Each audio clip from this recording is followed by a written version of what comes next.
What's the most common cause of poor gas mileage, Ron? In my opinion, the most common cause of poor gas mileage is all this junk in the trunk.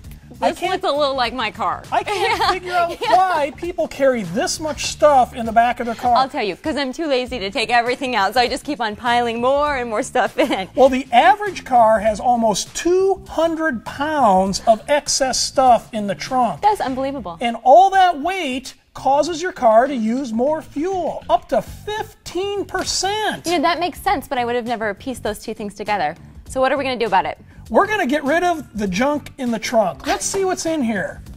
All right.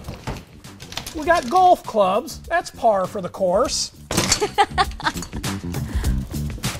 Stuff left over from the wholesale club. That's got to go. 3 gallons of washer fluid. Hey, here we go. Come on. Who needs that much? Luggage from spring break 2010? I don't think so. Look, we've easily cleared it out, left the necessities in here, and the car is going to get better fuel mileage. Sounds good to me. Thank you. You're welcome.